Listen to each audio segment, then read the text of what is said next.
রংপুর শহরের বিভিন্ন স্থানে অসহায় পথশিশু এবং ছিন্নমূল মানুষদের শীতে অবর্ণীয় কষ্ট নিবারণে শীতবস্ত্র বিতরণ করা হয়েছে। শুক্রবার রাতে Rangpur blood donation and voluntary অর্গানাইজেশনের উদ্যোগে Rangpur railway station, bus terminal, court প্রাঙ্গণ, মেডিকেল মোড় সহ শহরের বিভিন্ন স্থানে অসহায় পথশিশু এবং ছিন্নমূল মানুষদের মাঝে কম্বল, খাবার এবং শিশুদের কাপড় বিতরণ করা হয়েছে।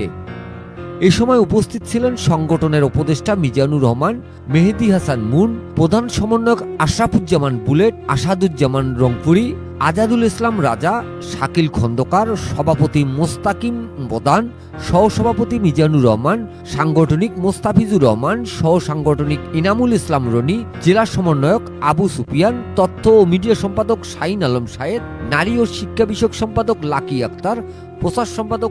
রাকিবুল ইসলাম, ত্রাণ বিষয়ক সম্পাদক নাহিদ হাসান, ধর্ম বিষয়ক সম্পাদক আমানুল্লাহ সাদ, সংগঠনের মডারেটর সাথী আক্তার, আল মুজবা, রায়হান, ফারহান আজিম, রাজু মিয়া, আরিফুল ইসলাম সহ